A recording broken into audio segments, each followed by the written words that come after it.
Okay students, अब हम करने जा रहे हैं नेक्स्ट न्यूमेरिकल प्रॉब्लम जो है 9.8 चैप्टर नंबर 9 का 9.8 की स्टेटमेंट आपकी बुक के अंदर कुछ इस तरह है। Blue light of wavelength 480 nanometre illuminates a diffracting grating the second order image is formed at an angle of 30 degree from the central image. How many lines in a centimetre of the grating have been ruled? I repeat, blue light of wavelength 480 nanometer illuminates diffraction grating. The second order image of is formed at angle 30 degree from the central image. How many lines in a centimeter of grating have been ruled? तो student statement के गौर से देखें तो हमें जो given that है solution के अंदर हम लिखेंगे। सबसे पहले देखिए वेवलेंथ 480 नैनोमीटर और इसे मीटर में कर लें 480 10⁻⁻⁹ मीटर हो जाएगा। दूसरी चीज जो दी गई है वो दी गई है कि हमारे पास सेकेंड ऑर्डर इमेज बनता है, यानी n इक्वल आ जाता है 2। सेकेंड ऑर्डर इमेज का मतलब है n इक्वल आ रहा है किसके? 2 के। और तीसरी चीज बच्चों जो हमें गिवन है वो है थीटा 30 डिग्री। n हमने जो है निकालना है नंबर ऑफ लाइंस पर सेंटीमीटर, हमने फाइंड आउट करना है। फॉर्मूला बच्चों वही d sign theta equal n lambda. जबकि बच्चों d इक्वल होता है 1/n के, तो ये d की जगह हम लिखेंगे 1/n capital N number of lines. तो n निकालना है तो n हमारे पास उस साइड पे जाएगा, जबकि ये साइड पे आगे साइन थीटा नीचे डिवाइड हो जाएंगे। अब बच्चों हमने वैल्यू पुट करनी है, n इक्वल आ जाएगा साइन 30 डिग्री ओवर, जबकि n हमारे पास small n order second order है 2 लिखेंगे। वेवलेंथ हमारे पास 480 10⁻⁻⁹ है। इसको जब बच्चों हमने सोल्व करना है तो हमारे पास जो आंसर आ जाता है वो आता है 52 10⁻²,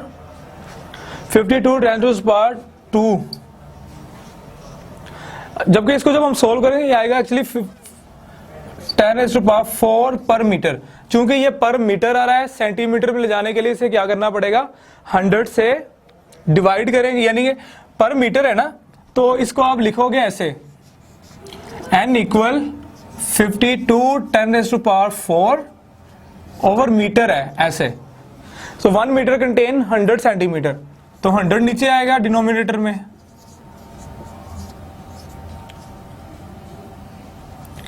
ये हो जाएगा 100 सेंटीमीटर।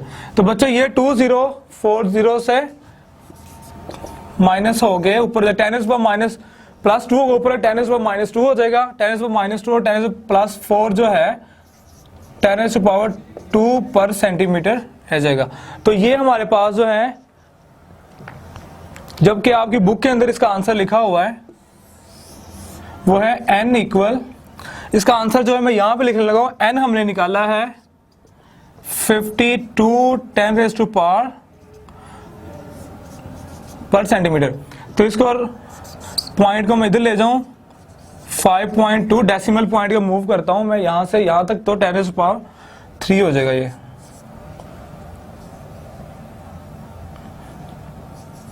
पर सेंटीमीटर। तो इस तरह जो है बच्चों आपने नंबर ऑफ लाइन जो है वो निकाल लेनी है। 5.2 10⁻³ जो है हमारे पास लाइंस पर सेंटीमीटर जो है वो इसका आंसर आ जाएगा। Okay students, now we are going to solve next numerical problem जो कि है हमारे पास 9.9। उसकी जो स्टेटमेंट है आपकी बुक के अंदर वो पढ़ने लगा हूं मैं। X-ray of wavelength 0.150 nanometre are observed to undergo a first order reflection at a Bragg angle of 13.3 degree from a quartz silicon dioxide crystal. What is the interplanar spacing of the reflecting planes in the crystal? I repeat, X-ray of wavelength 0.150 nanometer are observed to undergo first order reflection at Bragg angle of 13.3 degree from a quartz यानी silicon dioxide quartz होती हैं crystal. What is the interplanar spacing of the reflecting planes in the crystal. बच्चों statement को गौर से अगर हम पढ़ें तो जो गिवन दैट है सॉल्यूशन के अंदर हम लिखेंगे। सबसे पहले जो बच्चों हमें गिवन दैट है वो है वेवलेंथ, एक्सरे की वेवलेंथ जो दी गई है वो है 0.150 नैनोमीटर। तो इसे मीटर में ले जाएंगे तो लैम्डा इक्वल आ जाएगा 0.150 10⁻⁻⁹ मीटर। बच्चों दूसरी चीज जो हमें गिवन दैट है वो है ब्रैग्स एंगल थीटा जो है 13.3 डिग्री, जबकि थर्ड थिंग जो हमें दी गई है वो है फर्स्ट ऑर्डर दिया गया है, यानी m जो है वो 1 दिया गया है। अनदर थिंग जो हमने फाइंड आउट करनी है इसके अंदर वो है डी स्पेसिंग। टू फाइंड हमने डी जो है इंटरप्लेनर स्पेसिंग जो है स्लिट्स के दरमियान वो फाइंड आउट करनी है। तो ब्रैग्स फार्मूला हम यूज करेंगे।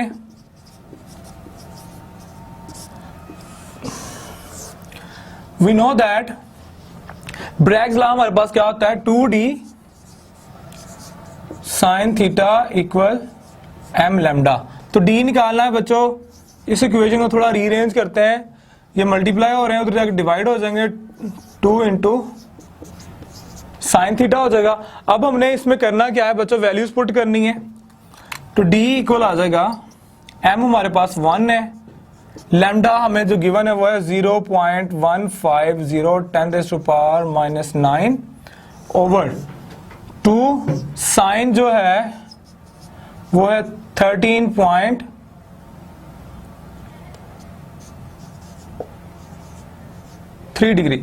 बच्चों इसको जब हम सॉल्व करेंगे तो हमारे पास आंसर आता है 0.326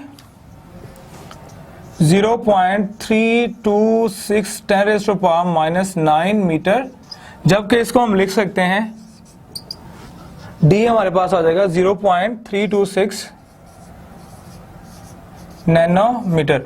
तो this is the required answer of interplanar spacing.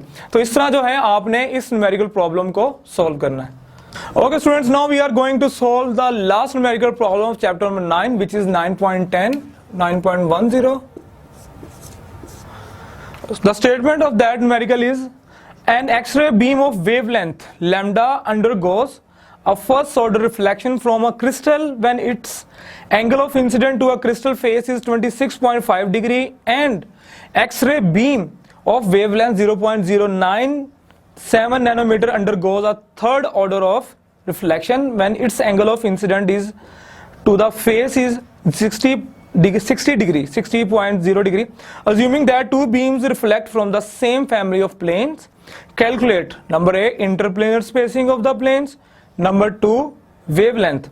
Okay students, मैं रिपीट करने लगा हूँ स्टेटमेंट को। An X-ray beam of wavelength lambda undergoes a first order reflection from a crystal when its angle of the incident to a crystal face is 26.5 degree, and X-ray beam of wavelength 0.097 nanometer undergoes third order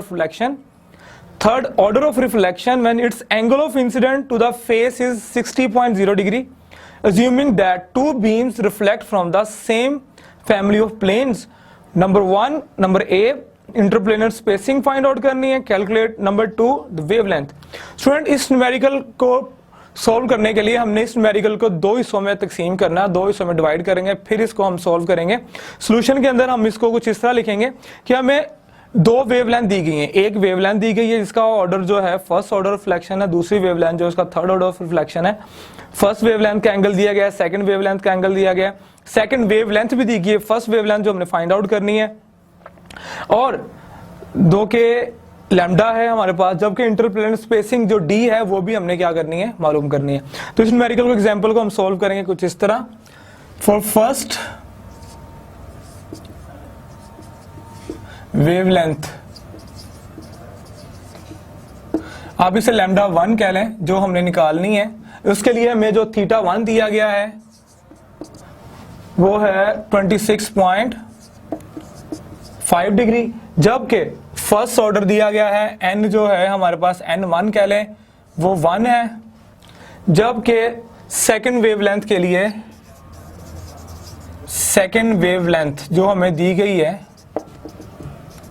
student, उसे lambda 2 कहेंगे, वो हमें given है 0.097 nanometre, जबकि इसको जब हम लिखेंगे तो इसको लिखेंगे 0.09 और लैम्डा 2 को हम लिख सकते हैं 0.097 10⁻⁻⁹ मीटर। ओके बच्चों, तीसरी चीज जो दी गई है ऑर्डर ऑफ थर्ड दिया गया है, सेकंड वेवलेंथ का थर्ड ऑर्डर यानी कि 3 है, इसको N2 कह लें आप, इसको आप 3 लिखोगे, जबकि जो हमें एंगल दिया गया है, सेकंड एंगल जो दिया गया है बच्चों वो है θ2 कह लो इसे, ये θ1 था वो है 60 डिग्री, यानी 60.0 डिग्री को हम लिखेंगे 60 डिग्री लिखेंगे। तो बच्चों इसमें हमने एक तो वेवलेंथ मालूम करनी है, दूसरी चीज जो है हमने निकालनी है वो है डी, प्लेनर स्पेसिंग। ये ए पार्ट है और ये हमारे पास बी पार्ट है जो कि वेवलेंथ 1 फाइंड आउट करनी है हमने। तो बच्चों इसमें हम करेंगे उसी तरह, हम फॉर्मूला यूज करेंगे, फॉर्मूला हम लिखेंगे 2d sin θ1 equal n1 lambda 1, ये यूज करेंगे हम इसके अंदर फॉर्मूला। जबकि अगर आप इसको गौर से देखें, इसके अंदर हमने दो चीजें जो निकालनी, एक तो लैम्डा 1 निकालनी, दूसरा लैम्डा 2 निकालना है। तो अगर हम यहाँ पे दो तरह की अप्रोच ले सकते हैं। पहली अप्रोच ये कि आप डायरेक्ट θ2 निकाल के डी निकाल लो वहां से, फिर लैम्डा 1। अगर हम θ2 निकाल लेते हैं, यहाँ पे हम डी पहले निकाल लेते हैं, सबसे पहले हम सेकंड पार्ट यूज कर लेते हैं, ए पार्ट, यानी कि इसके लिए θ2 लिखेंगे, N2 लिखेंगे और लैम्डा 2 लिखेंगे। तो डी निकालना हमने, डी इक्वल आ जाएगा बच्चों N2 lambda 2 over 2 into sine θ2। इन सब के नीचे सबस्क्रिप्ट के अंदर 2 लिख देना है ताकि हम डी निकाल सकें। तो डी इक्वल आ जाएगा हमारे पास N2 हमारे पास 3 है, लैम्डा 2 जो है वो है 0.097 10⁻⁻⁹, this is 7 divided by 2 as it is, multiply sine theta जो है सेकंड वो 60 डिग्री। तो बच्चों इसको जब हम सॉल्व करेंगे तो डी की वैल्यू आ जाएगी हमारे पास जो कि है 0.168 10⁻⁹ मीटर। इसको लिखेंगे तो डी आ जाएगा हमारे पास 0.168 नैनोमीटर। तो बच्चों ये हमारे पास फर्स्ट पार्ट जो है वो सॉल्व हो जाएगा। अब हमने लगाना है सेकंड फार्मूला, यही फार्मूला हम यूज करेंगे। होप डाउन क्या आप लोगों ने इसे, होप जो आप लोगों ने क्या कर लिया उसे नोट डाउन कर लिया होगा। अब आपने करना क्या है, अब हम करने जा रहे हैं इसकी वेवलेंथ, जो फर्स्ट वेवलेंथ जी वो फाइंड आउट करने जा रहे हैं। डी हमने निकाल लिया है, फर्स्ट वेवलेंथ के लिए वही फार्मूला हम यूज करेंगे। होप आप लोगों ने इसे नोट डाउन कर लिया होगा। अब हमने निकालने जा रहे हैं फर्स्ट वेवलेंथ, फार्मूला वही लिखेंगे दोबारा, बस हमने सबस्क्रिप्ट जो से चेंज करना है। 2d sin θ1 n1 lambda 1, lambda 1 हमने निकालना है 2 into d sin θ1 over n1। तो बच्चों वैल्यू पुट करते हैं, लैम्डा 1 इक्वल 2 इंटू डी अभी हमने निकाला था 0.168 10⁻⁹ मल्टीप्लाई साइन फर्स्ट एंगल जो हमें दिया गया है वो है 26.5 डिग्री डिवाइडेड बाय n1, हमारे पास 1 नहीं है, 1 लिखो बाद में ना लिखो। इसको जब हम सोल्व करते हैं तो बच्चों हमारे पास लैम्डा आ जाएगा लैम्डा 1, लैम्डा 1 की वैल्यू जो आ जाती है वो 0.15 10⁻⁻⁹ नैनोमीटर और -9 मीटर, नॉट नैनोमीटर। तो बच्चों ये हमारे पास रिक्वायर्ड आंसर आ जाता है। इसको जब हम प्री साइज फॉर्म में लिखें तो लैम्डा 1 हमारे पास आ जाएगा 0.15 नैनोमीटर। ये आपका सेकंड बी पार्ट जो था जिसमें हमने उसकी वेवलेंथ, 1 वेवलेंथ जो थी रिक्वायर्ड वेवलेंथ हमने वो फाइंड आउट करनी थी। तो इस तरह जो है हमने इस न्यूमेरिकल प्रॉब्लम को सॉल्व करना है।